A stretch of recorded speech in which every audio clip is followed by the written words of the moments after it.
Hello and welcome to Bright Ideas with me, Anita Rani, a podcast brought to you by EE. Have you ever felt under pressure to live your best life when you don't even really know what that means? Well, this podcast is for you. I'm sitting down with well-known names to discover the life hacks and apps they use to create a smarter, happier and more connected life. I'll be focusing on 4 key areas that together make a more fulfilled life: home, career, appetite to learn new things, and how you unwind and relax and have fun. Each conversation is packed with tips, tricks, and advice we can all use to help improve our lives. Today's guest is a leading expert in gut health, a best-selling author, one of the most trusted voices in the world of nutrition and wellness. It's a buzzword. Just threw it in there. We will discuss that. She's dedicated her career to transforming the way we think about food and its impact on our overall health. From pioneering gut health research to sharing practical advice on how to nourish our bodies, she's helped countless people take control of their well-being. Another word. You may have read her books, seen her on TV, or followed her tips online. It is an absolute pleasure to welcome dietitian, scientist, author, and all-round health guru, Dr. Megan Rossi, to the podcast. Welcome. Thanks for having me. Well-being, wellness, health guru. How do you feel about those 3 words that I have used? They're not the most scientific words that we'd use over at King's. But you know what? I get that we need to use language that actually a lot of people relate to. And people want to feel well, right? So if that's what people, the terminology you want to use, go for it. I'll take it. Wonderful. So you're the perfect person to have on our podcast, which is all about how we brighten up our lives and what makes us happier. So a few quick fire questions, but the one that I start with everybody, on a scale of 1 to 5, how happy are you today, Megan? I've just had a launch, so I'm on the stressed side of life. I would say I'm a 3. Yeah. Why? What went on today? Just a whole lot of emails and manufacturing, all this sort of stuff that's outside of my expertise. But I mean, overall, I would say I'm very happy generally. But, I think there is this myth that you always need to be 5 out of 5. And I think sometimes people who say they're always 5 out of 5, they're not necessarily telling the truth, and that's when it can be dangerous for your gut-brain axis. So I like to be really honest. And if I've had a bad day, I'm like, you know what? That was a 3, but tomorrow we're going to get to a 4 or a 5. Oh, I love that you've just chucked in gut-brain axis right at the top. We haven't even got anywhere, and that it could be dangerous. So can we just explain what is gut-brain axis very quickly? Yeah, absolutely. So there's this 2-way communication between our gut and our brain, right? And I think pretty much everyone's experience, if you're stressed up here, nervous, even excited, you can feel the butterflies in your tummy, right? So that is, that gut-brain axis at play. So we've got hundreds of millions of nerves that connect the two, and it kind of tingles in your tummy there. But I guess this new excitement to this gut-brain axis concept is because we have those trillions of bacteria that live in our gut, and they've been shown to communicate to our brain. And I think that is where the excitement is really coming from. We're going to get into it. It is very exciting. I've got more questions for you. Quick fire ones. Here we go. What place in the whole world do you feel at your happiest? I mean, I'm probably going to have to say home, Australia, Cairns, because all my family still live there. And we last year took my 2 boys there, and it's just seeing them, run around my family farm. So I grew up on a farm in Australia, rural place, very different to my current London life. And just seeing them back there, playing in the dirt, sitting on the ute, all this sort of stuff. I'm just like, that is my happy place. Good. Okay, so the way it's going to work, Megan, is that we've got 4 sections. Okay. Learn, game, home and work. So we're going to start with learn and how you stay curious and interested in the world. So as you've explained, the world of gut health is only really just beginning. But what's the most surprising thing that you've learned about gut health? The one thing that you would want everyone else to know? Oh my God, there's so many things I know, and I love to ramble. So I'm going to... I love a rambler. I'm a rambler. No, I'm going to try to keep it short. Go on. Our team at King's actually have just done a world-first clinical trial looking at food additives in those with Crohn's disease, which is a type of inflammatory bowel disease. And it was a world-first study. And what we did show is actually some of these food additives that have been approved as safe actually may be making Crohn's worse, which is an autoimmune condition. And for me, that was the first time where I'm like, wow, actually there's a really big disconnect between what we thought was quite healthy and safe and actually what we're learning because of the microbiome maybe isn't. But I think for me, a lot of the same principles of general health, apply to our microbiome. Eating loads of different plants, the sleep, the stress, the exercise, all independently improves our gut microbiome. Yeah. So we've known those things for ages. But I think the microbiome science that is really exciting me is actually starting to show there actually are some nuances where we didn't necessarily understand of what we need to do to achieve kind of optimal health before kind of this discovery of the microbiome. Oh, it's good. It's good stuff, though. I'm where my mind's gone to is I grew up in an era where primarily women were just told that calorie counting was it. And actually, we know now it's not. It's what are you actually putting into your mouth? So emulsifiers, I'm going to be checking for emulsifiers on everything now. And what one myth would you like to see disappear? There are so many myths out there. Which is the one that really winds you up? I think it's the restrictive approach, right? And that kind of is what led me into social media to some extent. Like working at King's and, us discovering all this amazing stuff about how to nourish our gut microbiome.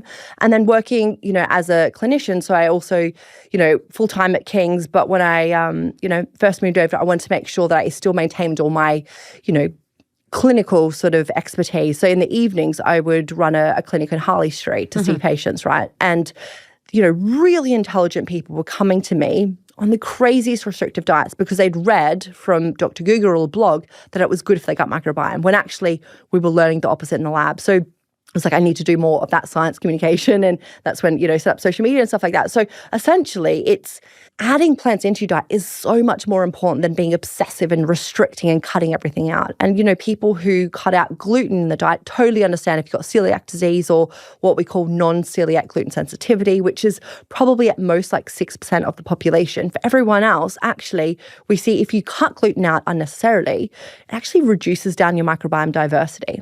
Now, not because gluten is some like amazing prebiotic that fertilizes it. It's essentially because actually that means you're cutting out things like your rye and your barley and whole wheat. So we need to be really careful if we're on a restrictive diet, thinking about the unexpected consequences of that restrictive diet on our microbiome is, I think, an area we really need to start thinking about. Yeah, everyone thinks they're an expert, don't we? We all think we're an expert, but you're the expert, so we need to listen to you. So there's so many new discoveries coming out all the time. Are there any books, journals, or even apps that you swear by? Yeah, that's a really good one. I mean, in terms of research, because it's so new, I always use PubMed. So there is a PubMed app. So that's essentially where all the clinical trials and all research in general get published. So you can see everybody else's research. Yeah, exactly. Okay. And compare and critically appraise it. And it's always peer reviewed as well. So you can kind of get some insights. So that's kind of where I always go to, to look at the whole body of evidence about a topic. I don't tend to go to books because obviously they're not as scientific. So I like to kind of do my own research, find, what is the body saying, and then kind of make my own conclusions. Are there apps that, like us mere mortals, that can use to help us with our kind of... You know what? There is an app called Examine, and they have started to do a really good job at starting to translate some of the evidence of clinical trials into kind of more take-home messages and reviewing it like that. So it's worth checking that out as well.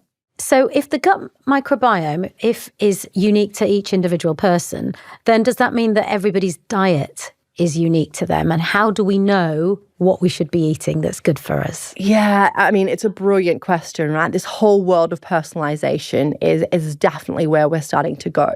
But what I would say, because we just don't have the science at the moment. I know, you'll read about it all the time that we are at this stage of personalization. But, I can tell you as an independent person in this space that at the moment, by looking at your microbiome tests or other tests, you aren't going to get the specific personalized diet that you may be led to believe, right? I think in the future, 5 years, maybe 10, we'll get there. But we did a study at King's looking at people's microbiome and predict whether they would respond to a different diet based on their microbiome, right? Yeah. And what we found, actually, it wasn't necessarily the bacteria that were predictive. It was the chemicals the bacteria producing, which actually, opens up this whole new space. So it's not necessarily the bacteria you've got in your gut, it's their functionality.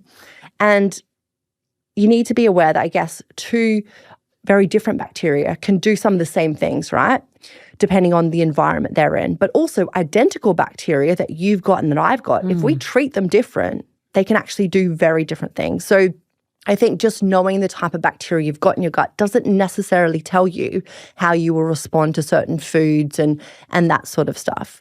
So what we do at the moment in terms of informing, clinical advice is we look at the whole body of evidence and we say, okay, well, what is making people live longer, feel better, have better mental health? What are the key principles in their diet, right? So it's not at that personalization Tell us. stage. What is it? And one of the things is around plant diversity. Yeah. So I think a lot of people are starting to hear this diversity word. And actually, we've got a grant from the government to start looking at this and translating into guidelines. Because obviously, the guidelines at the moment is just eat more fruit and veg. Well, it used to be 5, but 5 it's just nowhere near enough, right? I think I heard you saying something. I heard you talking on, it was 30?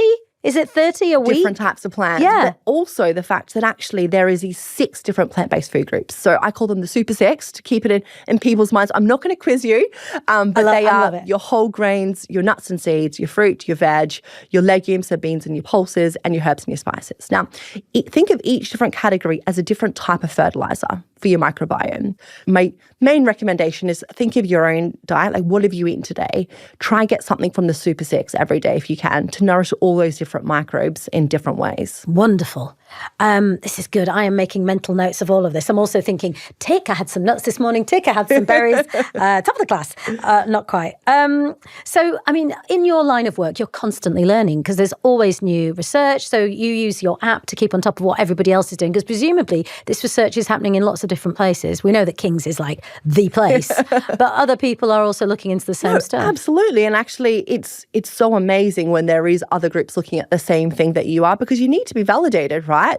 We want to make sure that actually these messages aren't just going to be applied to our, 150 participants, but actually in different countries who are eating slightly different things. So it is really important. And that's why, if there's any other nerds out there, always looking at what we call systematic reviews are the best.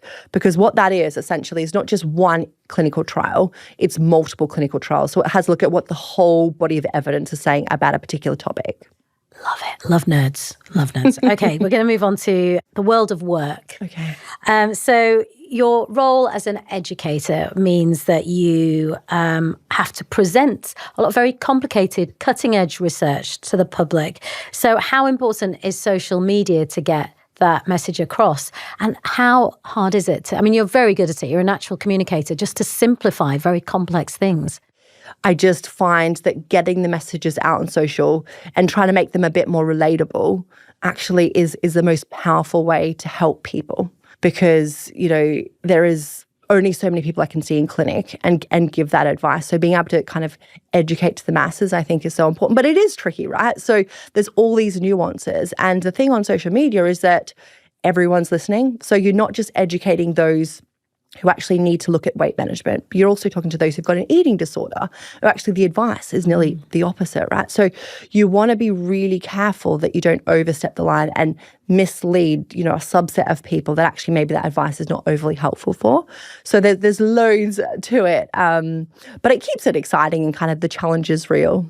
Yeah, it is a really interesting position for you to be in because on social media, there's so much information out there. For instance, on my own algorithm, something comes up. It's some sort of test that I've been told I can do that will tell me what foods I should be eating. But the way they promote it is by showing people who have been exercising their whole lives but just can't get rid of their bloated gut. Like, I'm thinking, first of all, what's the problem with having a bit of a gut? Like, that's another conversation. But what is this? And is it real? And they're asking me to spend money. And what is the information I'm getting? How worried are you about things?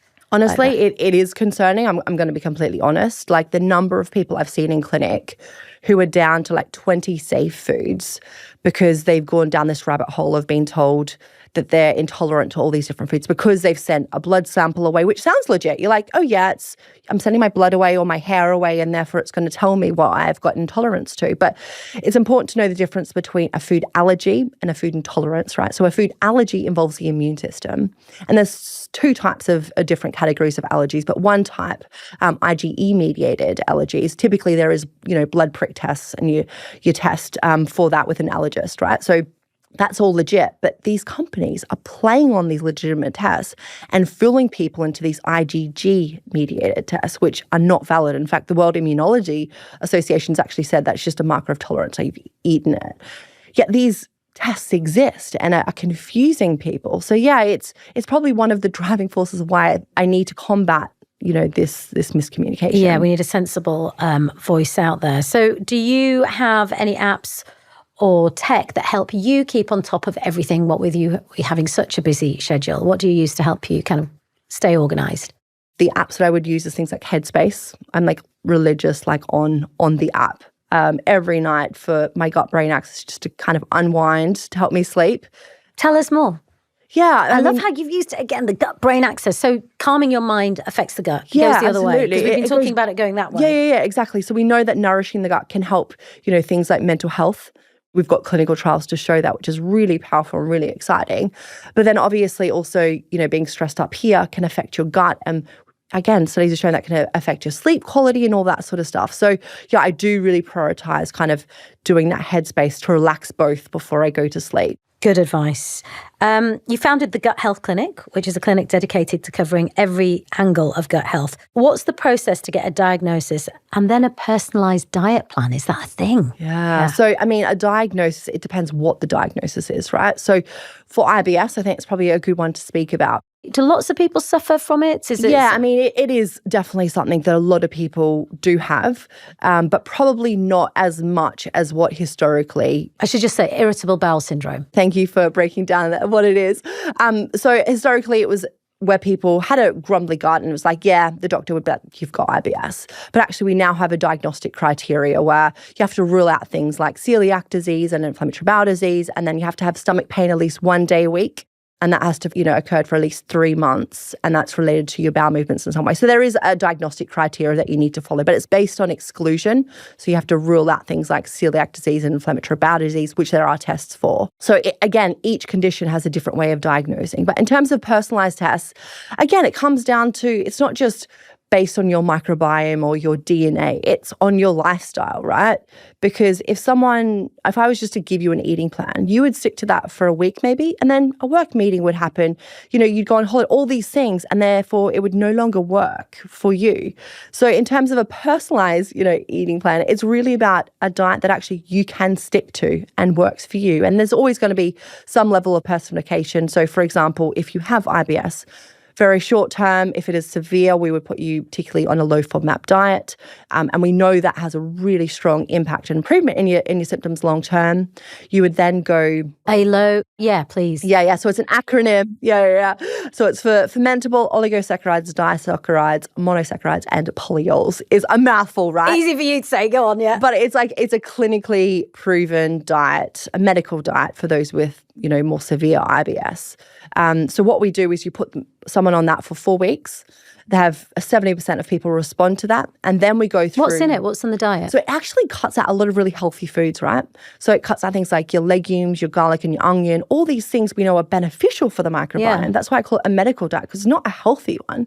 But what it does is gives your gut a little bit of rest. And that rest then allows your gut to kind of start to heal. And also you work on the gut-brain axis, because IBS is this dysfunction between the gut and brain. So you help relax those hundreds of millions of nerves that are firing constantly and sometimes firing at the wrong time in IBS. And then we go through the personalization stage. So you start to systematically reintroduce those categories of food and train your gut. And you move on to the third stage, which is personalization. So, that's just for IBS, right? So there's all different personalized bits. I hope we get to a place where you can send away, a poop sample and you get more personalized advice, but the science isn't there. And just to explain, there's like 30% of bacteria living in our gut, which we don't know the name of, we don't know what they do. Then there is the virome, so the virus component, and the microbiome, which is a fungal component, which we haven't really researched. And they all synergistically work together, right? So You start to appreciate, so complex, so confusing. Like, we just need to be careful of not over commercializing things yet. You are working in the realms of sci-fi, really, aren't you? This is an alien planet that you are just still trying to figure out what's going on. Yeah. It's so exciting. Yeah. But it's about balancing that excitement, right? Like, we want people to be excited, but then also go, okay, but don't go and jump and do all this crazy stuff, because actually we could actually maybe do some harm there, right? Because we still don't understand how it all works. So like get excited, but let's still be kind of safe and sensible with our advice. Now, eating well is all about balance, but staying on top of healthy habits can be tricky. This podcast is powered by EE, helping you make smarter choices with a little help from tech. Whether it's using smart apps to track meals, setting reminders to stay hydrated, or even getting recipe inspiration on your smart speaker, EE keeps you connected to the tools that make healthy eating easier. However you like to stay on track, EE has you covered. You are listening to Bright Ideas with me, Anita Rani, brought to you by EE. And my guest today is the incredible Dr. Megan Rossi. I'm thrilled to be speaking to you about everything, particularly interested in finding out how you find balance in your life. So now we want to make it a bit more personal and go within your own home and find out what you eat. Yeah. How do you make sure that, obviously you need to practice what you preach. So tell me a bit about what is an essential in your kitchen, and when you're nourishing yourself and your family, what do you make sure you do? Yeah, look, I do really focus on the super sex because I'm convinced the evidence is strong enough for us all to be doing that. So thinking about like the legumes, for example, in the UK, most people are not having legumes. And there's a study from Bergen University and actually showed that if we were all to add in a couple of legumes in our diet, we would have an extra 3 healthy years added to our life, like just like that, right? So that's one of my staples, canned mixed beans. Yeah. Simple as that. A dal. Yeah. A simple dal recipe. Takeaway. If you're getting takeaway, like I'm okay with takeaway on a Friday night. If you want to do that, makes your life better, do it. Add a can of mixed beans in whatever you're having. So adding in there, because we all live busy lives, right? And I think this expectation that we need to make everything from scratch is not realistic for most people, myself included. So I'm all about the convenience. And that's why, By Me, for example, my food brand, that's why I created, the granola with all the 13 plus different plants in it. So it's like a quick and go for those who don't have time to make their own granola or porridge and stuff like that. So it's the quick hacks that I think, when you are shopping, always try to get the diversity pack, right? No extra cost or time. So same with your berries we spoke about, same with the seeds. Just think different fertilizers for your microbiome to keep it happy. I love this. Okay. But obviously I'm talking about myself because I'm pretty good, I have to say, Megan. Not that I'm here to kind of get brownie points, but I do also like, let's just say you gave me my eating plan and then someone else put a glass of champagne in front of me, the champagne's going to win. So kind of, are we allowed to kind of what treats do you allow yourself? Absolutely. It's all honestly about inclusion over exclusion. I drink, and after maybe having one or two too many, the next day I'm like, need to say sorry to my microbes. So I load up. So what do you do? Mixed beans. Actually it's really good for that hangover as well because it's nice and salty. Like kind of you make your own baked beans. I always make like a bulk batch once every 2 months, keep that in the freezer so it's ready to go when you need it the most. And it's like smoky baked beans. I'll give you the recipe. It's delicious. No, hang on. Do you? I know we're here to talk about gut microbiome, and you're like the PhD. You're the word. But do you have a hangover cure?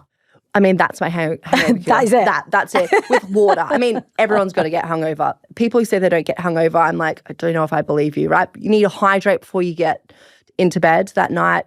If you can eat something, I think eating definitely helps with hangovers the night of, right? I think eating on an empty stomach is just a disaster. It spikes your blood alcohol level much quicker because actually food slows down the digestion and therefore you don't get such a spike. And that spike is what will give you the hangover the next day. I've got to represent the menopausal and perimenopausal women. Is it harder to process alcohol? Should we be doing something different with our diet? I mean, if you're going through the menopause, what we know is really exciting actually is that our microbes actually regulate estrogen. So there's a group of microbes called the estrobolome. It's a fancy word for you. And they're just the ones that regulate estrogen.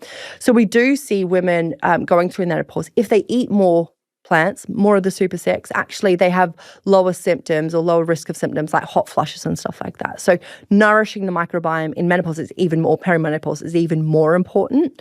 Oily fish, even more important through the menopause as well. And exercise, how important is exercise? Yeah, well, you know what? Independent of diets, not just because people exercise seem to eat healthier, exercise, moving the body also increases microbial diversity. So, one of the clinical trials was done and people doing, I think it was 3 sessions a week, moderate level intensity. So even that, doing a 45-minute session 3 times a week can help with your diversity goals for your microbes too.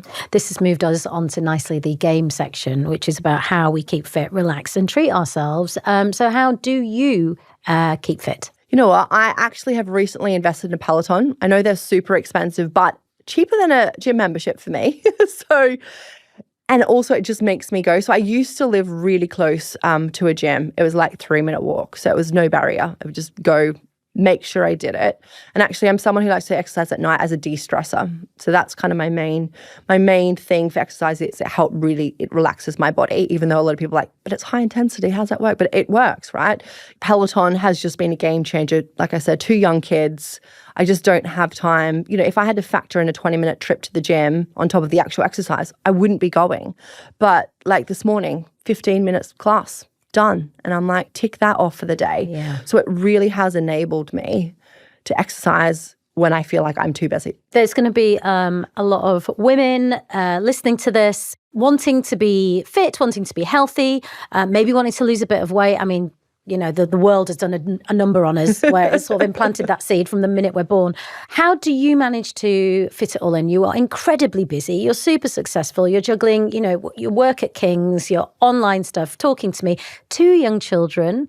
How do you manage it all? And are there things that help you? Do you have family? Do you have apps? Like, what is it that... Yeah, I mean, I've got a very helpful husband. This is good. Well done. I know. I thankfully chose well in that department. He's actually an NHS GP. So he's really busy himself, but he's kind of said he's having, the 2 days off and he just helps, be more of a father figure, because sometimes, I'm not able to be the best mum that I could be. And there's always going to be that mum guilt, right? And I think I want to be the best mum I can, but also I know that I can help so many people who are really struggling. So it's kind of weighing that up. So yes, home help, husband is amazing. It's boring stuff, like literally having one of those calendars on the fridge. Tell us, please, give us the boring stuff. This is what we want to know. Just from Amazon. Like, it was like £8. And then we just got a rule that together once a month we go through the diary and just know who's going to be there. Because, I got raised by a single mom. So I'm used to, my mom was working full time. So I'm kind of used to that. Whereas my husband, his mom was a full-time mom.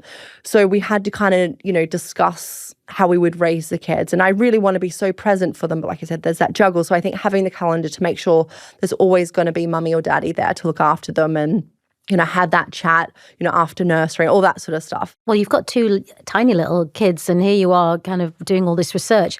What are they eating? Knock on wood, because, if I have more kids in the future and they're not good eaters, I'll be like, yeah.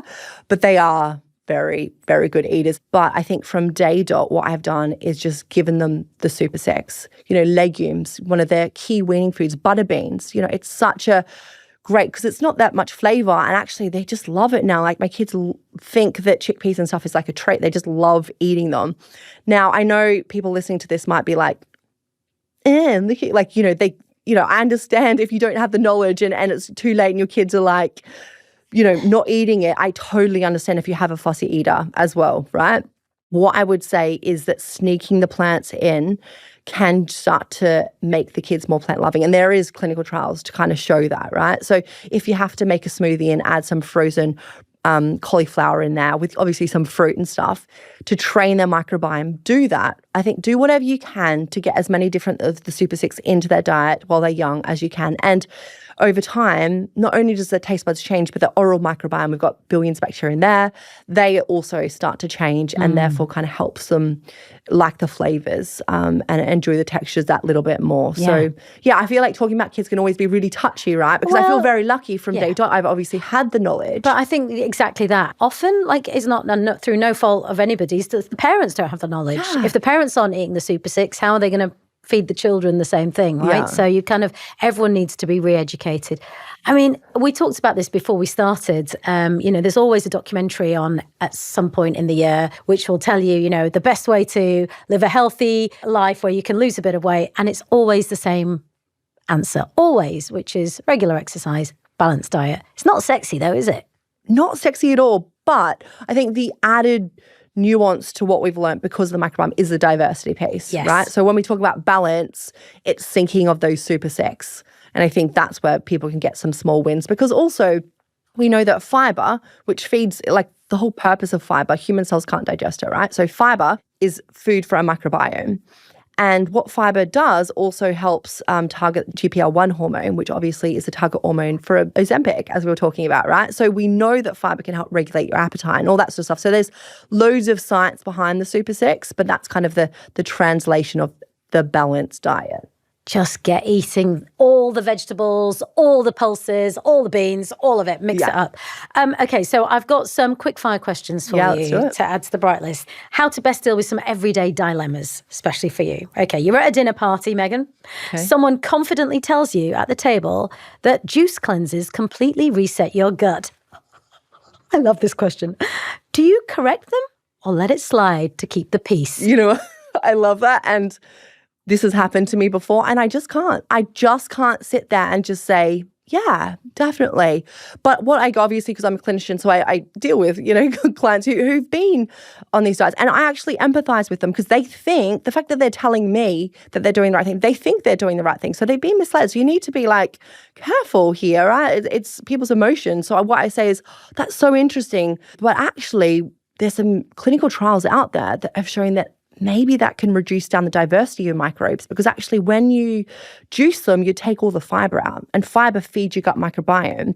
So, I mean, obviously you do what works for you, but maybe next time you might want to try have a smoothie instead, so you get some of that fiber and kind of leave it at that.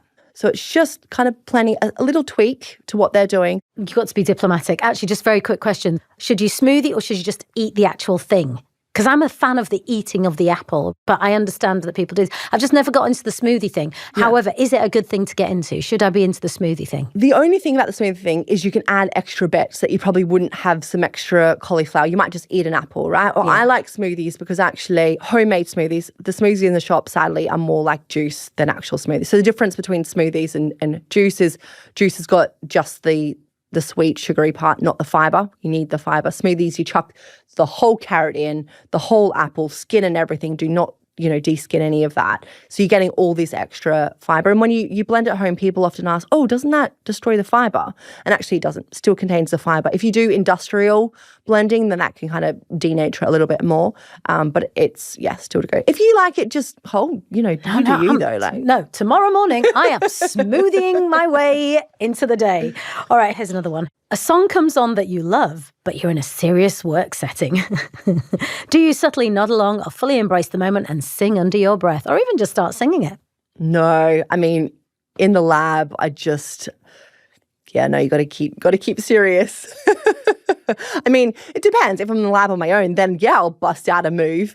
But like if there's other people around, you want to have the right mood, I think, for very accurate scientific results, and you don't want to make any mistakes. I mean, obviously the world is changing. We actually need it to change more. We need more young women going into STEM subjects.